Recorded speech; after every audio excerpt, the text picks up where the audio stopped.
Hey everyone, what's going on? This is Cross, and today we are doing something a little different. One of the players in my Tuesday game has sent a letter to the players in my Saturday game.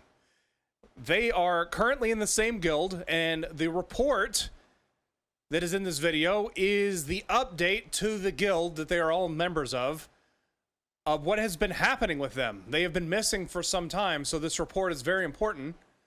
And they sent a copy to the group on Saturday, and that group just received this report. So I, with the assistance of that player, put this video together. This will be his character voiceover for the report that he typed up, and we talked about it and decided to put it into a video format for all of the people in the campaign to watch. But we also wanted to invite you to watch it as well. So I hope you enjoy it. This is some of the things that have been going on in the campaign, and we're just excited to share that with you. It is a fairly long video, so if you stick around to the end, appreciate it. Enjoy. Dear Fate-Forged members, I, Rowarin, write this report on the afternoon of the day that we have arrived back from another age in the past. I will return to this later. Let us begin the report at the last point of contact I truly feel we had. When we left for the Spellforged, due to the amount of time and time travel we have undergone, I lack the appropriate dates in mind. However, I think these can be easily found. When we made initial contact with the Spellforge, our ship, Aegis, was attacked and grounded. The crew survived as well as we did, but Aegis was wounded greatly, but repairable. We left Aegis in the care of Glenn and the crew to repair while we headed inland. We learned that magic created a static discharge that wounded quite considerably. This explained as to why Aegis, loaded with magic, was struck so quickly upon entering the atmosphere. The landscape was nothing but snow, with mosquito-like insects that followed us. They possessed some ability to siphon magic to enhance themselves. Later we would learn it was that magic that was their food source, and followed us for our magical potential. We chanced across a small set of travelers. Upon approaching them, we learned they lived locally, and they invited us back to their home. We joined since we were exhausted from travel, and warm respite was welcome. We learned that they were a certain breed of vampire, one that fed off magic instead of blood. Their food was exquisite, having some magical properties, and I saved some of the seeds from the food. Perhaps it can be cultivated locally. We left their company in good standing and moved towards the heart of the Spellforge. We learned that the longer we stayed, the more the creatures of this area would align with our scent, if you will, and seek us out. Essentially, the longer we stayed, the worse it would all get. Along the way, after being harassed and feeling exhausted, I decided to commune with nature. To my surprise, a spirit or entity of the Spellforge itself came forward. I struck a bargain with it, trading a year for a year. We earned a companion named Rune, safe passage from the creatures of the Spellforge, if my mind serves, immunity from the magical static buildup of the forge. This trade, while undefined as to when it would need to be paid, was paid by myself personally, a 1-to-1 ratio year to year. I assume that the Spellforge will call on me to serve it for 3 years, maybe all at once, maybe part in part. I did relay that the Spellforge was once full of life, but was left and nobody ever came back. This seemed to be a matter of import and of pain for the entity of the Spellforged. Shortly afterwards, now in the company with Rune, a large golem-like life form with a large hammer, we shortly came into contact with someone who would later identify themselves as a Titan caller, Aisling. She seemed to be able to summon down dragons and other gigantic entities to aid her in combat. We told her of our plight, and she guarded us while we slept, turning into a large fire elemental creature, leading me to believe her to possess strong druidic powers amongst others. She declined to help us in our mission, due to having her own obligations, and we parted ways. We found our way into the heart of the Spellforge. What awaited us was strange. We saw the ironclad encapsulated in some sort of field, but with no way to reach it. We inspected further. We found a doorway that contained a chamber with crystal flowers, and a passageway with vines obscuring the entrance. Pushing through them, we found ourselves in a realm of unknown. Later we would learn this would be the realm of the source of nature. Here we found creatures of gigantic proportions, some of which I could personally show if you're interested, and more specifically would want to show Melindro, since these animal forms are of great strength. I digress. We traveled through this realm towards a large green obelisk in the distance. Rain began to fall, and we needed to stop for rest. However, we didn't anticipate the rainfall would be so heavy, and found ourselves trapped under the water. This next part was the most mind-bending experience of anything in this report. We were transported by Rune to a library, unimaginable size, and met the chronicler. Cross was his name. This library's books had the contents, word for word, of everyone and everything that ever existed. Naturally, we were not allowed to read them. However, that didn't stop us from getting Raz's book and her getting to read part of it. Once the chronicler and Rune walked away, of course. Apparently, Sona's met him and has access to this library somewhat. I'm not sure if this place can ever be reached, but everyone you know, and all of us, have a book that has our entire history, word for word, being written in its pages. I'm still unsure if it is a thought that is comforting or confusing or alarming, but magic didn't exist there. After this strange encounter, we left and continued on our way. Only Raz and myself were present for this library. Along the way, we encountered a woman of elven features named Ahira. She claimed to be a resident there, and one who we informed of our intent. In turn, she let us know of a trial that would follow. We continued our travels through this source realm and found that animals behaved oddly. They were all passive, prey and predator sharing water, amongst other abnormalities. We drew close to the obelisk and found the source.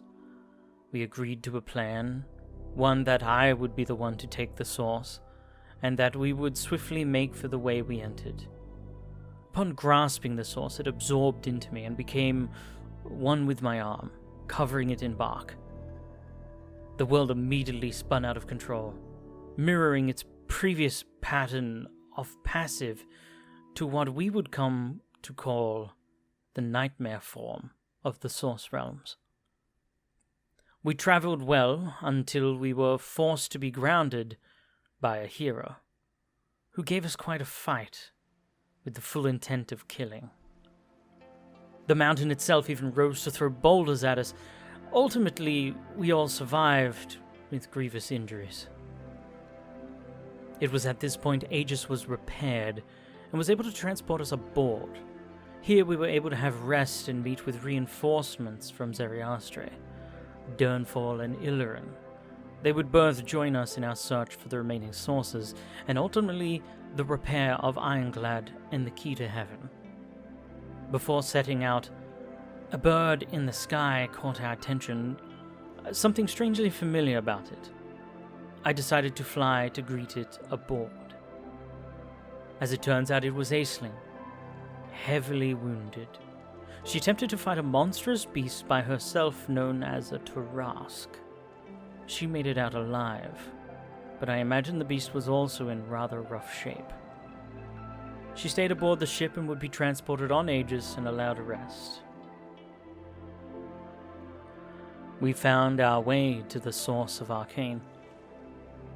Here, we found that we would have to enter smaller realms within this source and retrieve an aspect of a school's magic.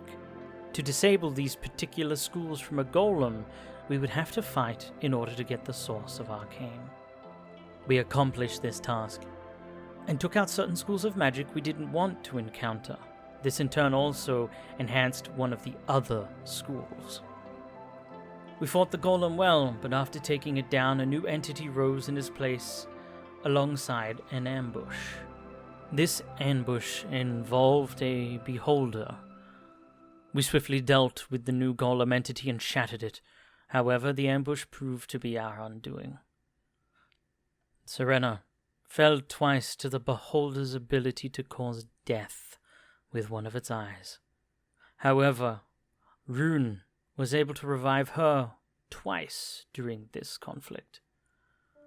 Sadly, they outmaneuvered us and made off with the source of Arcane, which looked like a glove. I pursued as fast as I could. However, once we were out of the source realm, the one who had the glove was barely in vision before muttering some words I couldn't understand and teleported away.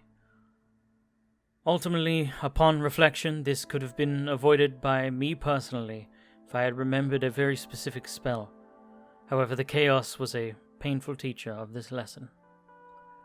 At this point, a passage opened, completely veiled in darkness. I felt a strong urge to enter it. Illirin and Durnfall objected, however I assured them it would be okay, and together we entered it. Here we were met with Gaia, and upon having conversation, Gaia threw us into a new source, the source of technology. Here we found Ironclad and an avatar of the architect, who seemed to be building the source realm itself. Here we located the last part of the key and met a technology-based dragon life form, one that I believe to be summonable, at least in form, by Aisling. The dragon did confirm to know of her, revealing that she has a spirit that can take the form of things. Upon entering Ironclad, we found the bridge, and when Merlin sat in the seat, he absorbed himself into Ironclad itself, merging himself with it. Afterwards, we acquired the help of the architect to leave the source realm, with the plan to get the arcane source and divine source still, even with the key in hand. Once regrouped, and we learned that the source of Arcane was stolen from us, was headed to Zahiri for auction. We told Glenn to take the Aegis back to Horizon's Gate, and we would use this power of the source of nature through me to travel to Zahiri, ahead of the thieves to retrieve it before it was sold. First, however, we returned to Horizon's Gate to let Zariastre know hastily what had happened and what we would like some help going to Zahiri. We found Nakia of the guild to be both a local to Zahiri, but also have a skill set that would prove to fill gaps we couldn't account for, and left the next day. Following Nakia's lead, we found ourselves in a tavern of her choosing to serve as a small base of operations while she scouted, and used her sources to get information on the incoming artifact. In the dead of one of the nights while I was on watch, I heard a commotion outside the room, left to find that the tavern keep was under attack. Immediately assisting him through casting Hold Person on his attacker, the owner, Ramesh, killed his attacker. Very quickly he, I, and Illirin took the body out of town to dispose of it. We learned the attacker, Arush, was attacking Ramesh for not turning Illirin over to be killed and skinned. They wanted his bear pelt. After burying the body with the help of magic far below the sand surface, we returned to the tavern. Our time in the city led us to discover that there was a local delicacy which was most foul. I didn't believe the people selling it really understood exactly it. However, our investigation learned that there was a red-hand airship that would capture living mermaids and take them to Zahiri to be butchered fresh and sold to taverns, inns, restaurants, and whoever else as fresh produce. Personally, I couldn't stand for it. Acting out of my own hate and anger, I slipped out of the tavern without alerting the others of my intentions, and only with a prayer to Saphira, confirming to myself that this is what I must do. I flew high into the air and shapeshifted into an adult platinum dragon. With the blessings of Saphira, I began attacking the Red Hand airship. Prior to us arriving, Saphira had already attacked parts of Zahiri herself, I believe after a particular evil organization named the Grimoire, who we had been told to have a base of operation in the city. This meant the city was more prepared for a dragon attack, and had a slew of mages ready for defense.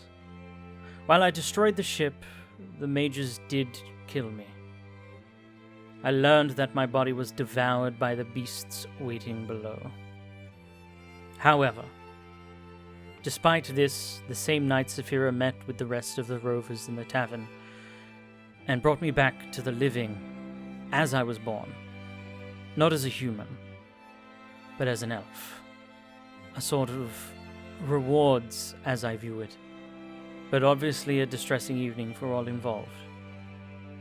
Saphira would later revive the dead mermaids back in their home waters. I have been in personal communications with Saphira for over a year now, and trusted her. Had complete faith she wouldn't lead me astray. That this was her test to me, to see if I could be trusted with a power as great as an adult dragon could muster and more. I stand by what I had decided that night, while I see the faults that came with it, and understand how to proceed with future decisions of a similar nature. We learned shortly afterward when the source would arrive and where it would be held before the auction. Gathering all data possible, we devised a plan to retrieve it, involving a spell that allowed us to turn to and from mist at will. On the night of the operation, we hit a small snag when a buyer had come ahead of time to inspect the artifact. However, the plan went well. We held them and the guards in a wall of force spell with a layered silence spell, meaning they couldn't hear or speak and were held within confines. We took apart some of the wards preventing teleportation and then swiftly made our escape, aiming to get back to the trees on the outskirts of the city to transport via plants back home. However, the buyer in question was none other than Ciri Belmere, who very quickly caught up with us. She wanted us to come back for food and drink at her establishment. Eventually, we made the exchange which let Nakia return with the source of arcane to Horizon's Gate while we went with Belmere back to her establishment, naturally through teleportation. We found ourselves in a den. I assume all were under her wing, so to speak, all being vampires. However, she declared if we were even slightly hurt, that she would end them. Personally, this was a sign enough we would be safe. After a discussion with her, we learned that essentially our heist of the source of arcane impressed her. She wanted our service. We declined, explaining we were already on a very important assignment. There was a particular man who had been stalking Raz that we found in this den. And when we told Belmere about the over a year stalkathon this man had made, she called him over to question him. She seemed to know instantly we were telling the truth. She encroached on the man and turned into light and flame itself and killed the man right on the spot. Her vampires are not allowed to do such things, let alone hurt people. Apparently they have an entire society based around blood donors that do not allow such ways. A strict set of rules, and breaking them means death. Afterwards, she offered that we would be welcome back, with a call ahead, so to speak, and to not just turn up at her door. We learned she has a tree of life far below ground, one I believe that I could transport people to with her permission. One in which she bathes in its waters. At some point I do wish to take a small meeting with her. As some of you may or may not know, I use blood magic, and recently, we will get to this later in the port as well, have come into the knowledge of furthering it. I feel it wise to perhaps ask her a few questions to further my understanding of particular properties, and am telling you this in case there was anything particular you would like me to ask during this future meeting. Here we return to Horizon's Gate, started preparing for the final third of the sources. After spending a short time and touching base again, we left back to seek the source of Divine. Arriving in the source realm of the Divine, we were greeted with a dark scene of war with dragons fighting, one of which I could identify to be Saphira and assumed, and later confirmed, that the other would be Serath. We pressed into the realm and did our best to avoid two different observable camps by sneaking through the middle. Sadly, we were found, but luckily, by Saphira's forces, who took us prisoner back to their camp under the pretense that we were Serath's spies. It was a short time until the avatar of Saphira met with us, a rather fierce encounter. It took some convincing, but eventually she believed that we were who we were, and what we intended to do was to get the source of the Divine. She gave us information about how we would interact with the source.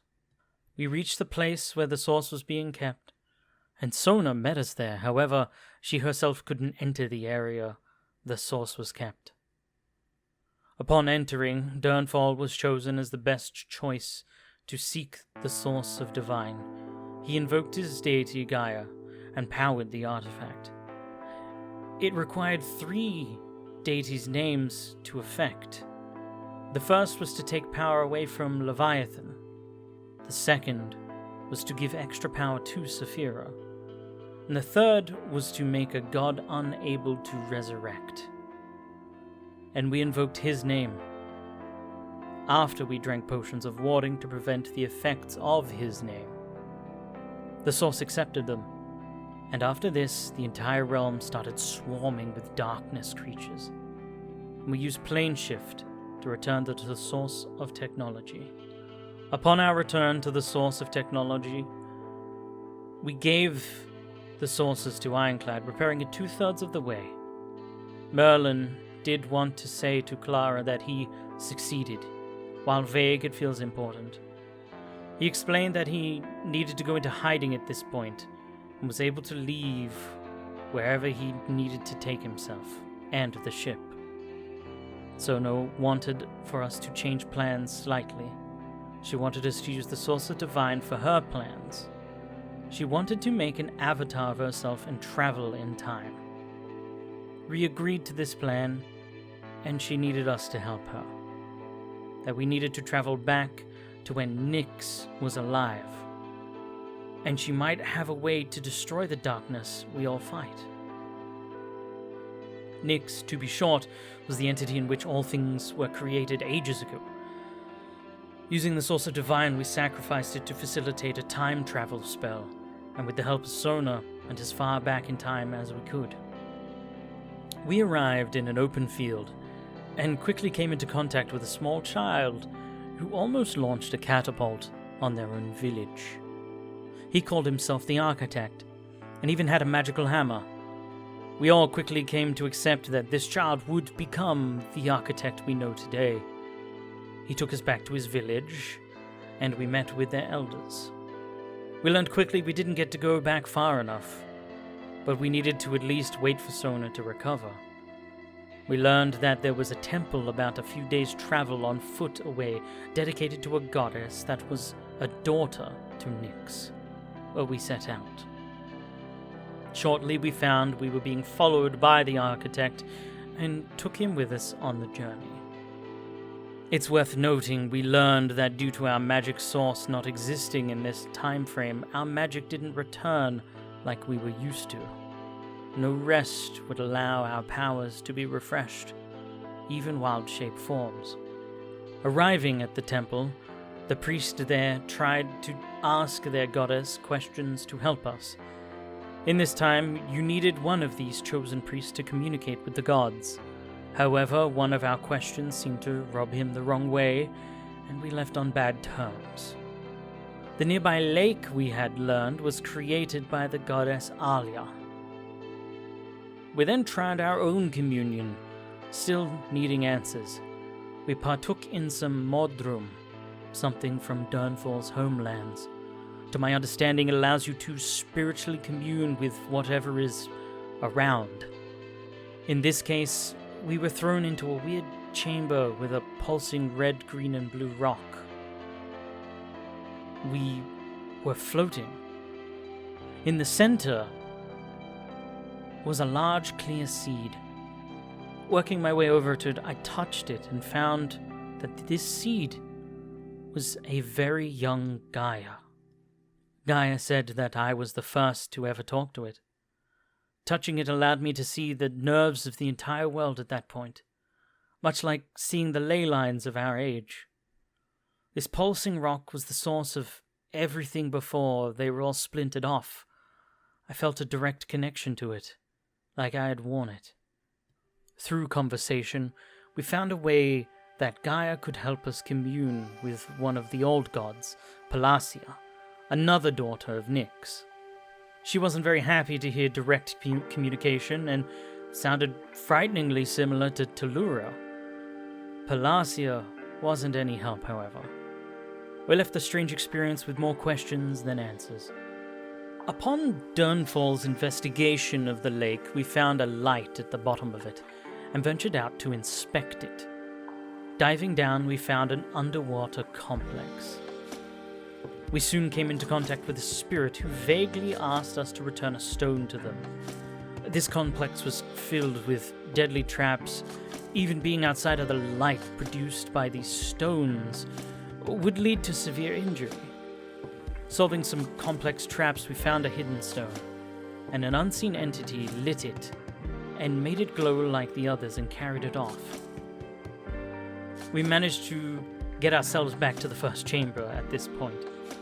Here we met with the original spirit, now revived into humanoid form. She introduced herself as Queen Amania. She told us that her civilization was once massive and powerful, however, not so much anymore. But she wanted to change that and rebuild, now that she can. That her people's life force is directly connected to these sapphire stones. She wore hers like a necklace. She gave us potions of magic.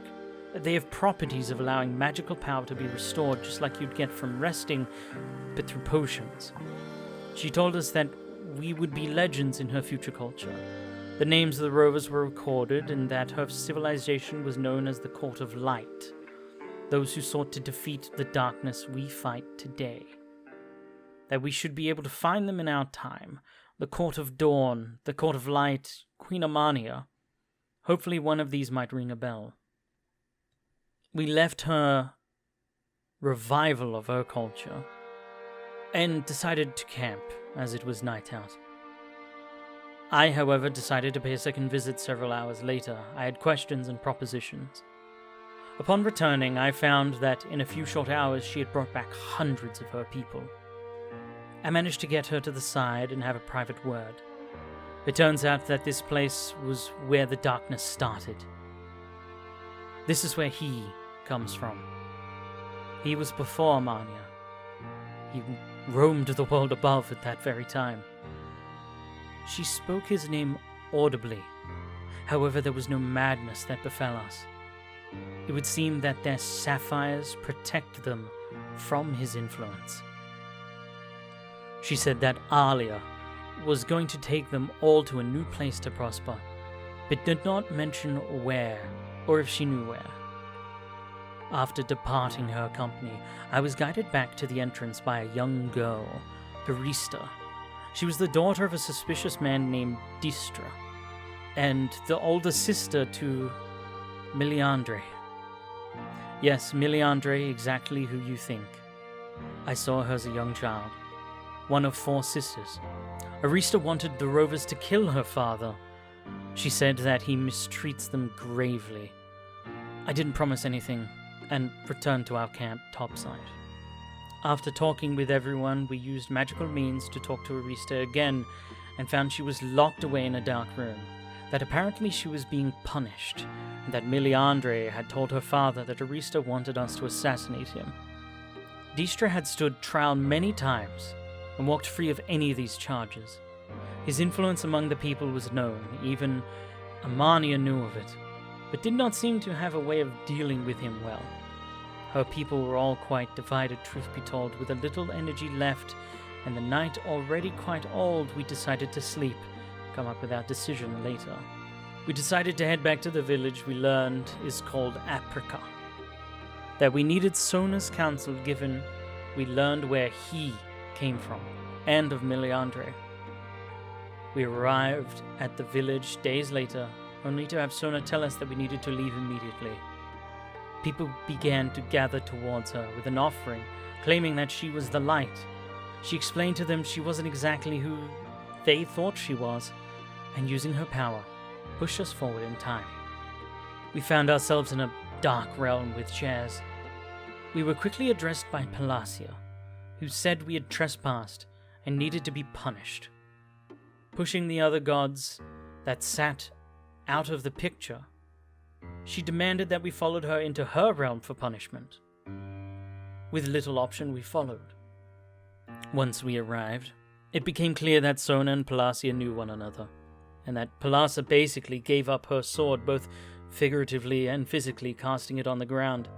Dismissing her army, she walked off, and Sona transported us further forward again. We found ourselves at this point in a dark realm. Only the sight of a man forging could be seen. Approaching, we found the architect again, much older than the child we had encountered already. He was forging a new world. We were in the eclipse as far as I could tell and believe. No world, nothing. Just a man and his hammer. However, we were quickly joined by another.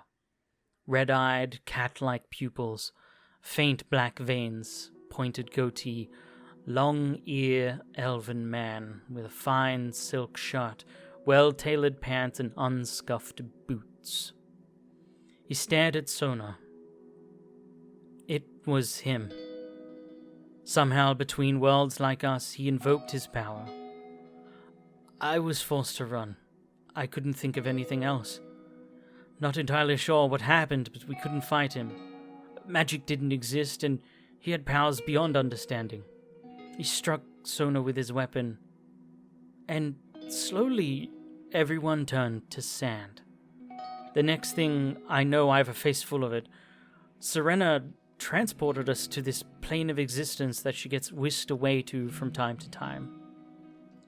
Here, on the sandy beach, we were found by a white-robed man named Nito. He began ushering us to his village on an island. Here we learned that this island was made by 4 queens: Amania, Anista, Soray, and Malayi. Nito's mother was Amania. We found that her line was split in 2, Queen of the Dawn, Queen of the Dusk. This seems to be directly connected to the Dusk and Dawn meadows as we know them. Amania was succeeded by someone named Duray. At this point, I believe that Alia transported the old civilization to a whole other plane of existence, and now takes place in our world as the Dawn and Dusk meadows. The Court of Dawn, or Light, must be in the Dawn meadow, I would imagine. A note: I have met a woman named Anista. It's unclear if she was one of the queens, however. The woman I met worked for the Grimoire. and was trying to get a powerful artifacts back to them. I've mentioned them previously to have once had a base in Zahiri. I don't know if she was actually the same Anista or someone with the same name. However, she's dead. Saphira disintegrated her right in front of me. The only thing that survived was a powerful artifact Anista was carrying at the time. It turned out that this plane, this island, was created as a way for power to be stored for Sona to accept later. A storage, in a sense, specifically for her to awaken her power. After performing some sort of ritual, Sona came to full strength. So powerful that she was able to bring people straight back from the dead, and reunited Durnfall and Raz with their lost family members. She also gave us a drink that made it feel like a year or two had passed within moments, and personally attest to feeling like I trained for a severely long time. We discussed a plan of action to follow, and I'm sure you will already aware of it, that we must unite all the deities and pull on armies and allies to create a massive force to fight. That we must do this so when the time comes, we can destroy his home plane, overwhelm his armies, and commit a multi-pronged attack on the source realms, which he now occupies. Destroy the source of nature and arcane, and group to push on the source of divine and destroy that too. Then the final conflict can truly begin. It will be a little under a year until the sources can be taken again, and they hold massive power. Sona has more details on this, I am sure. Talking with Raz's mother, we learned some highly critical information. While she was alive, she was investigating a temple of sorts. She wrote down what was surrounding the door, and it read, "Weapon against the gods" in Druidic. I feel very strongly that this is something of a legend, something I didn't think was real. It was such a far and away feeling. But if my gut is right, this is one of the temples that contains a locked and sealed away power of druids of old. Locked up apparently before the eclipse even. A powerful and pure power. We are now moving to investigate this. Our first stop is back to my home near the Bramblethorn's edge. I'm going to talk with Andressa about it and see if she can get all the facts straight about it. As well as drop off some of those potions Queen Amania gave us, in the trust that Andressa will find a way to reverse engineer them. If she can invent the potions of warding, I strongly feel she can figure out how to make these potions of magic power. This hopefully becomes a reality. If so, we will have a great boon of knowledge which will allow our spellcasters to have extra power, but also serve as a Horizon Gate commodity. After this trip to my home, we will most likely head out to the site of the temple and attempt to try and unlock its secrets. The temple's whereabouts is most likely somewhere on the continent to the east, near Raz's home city. However, this has not been completely confirmed. Report end. Rowarin Silverwind, 4th of Titan Crest, 1389.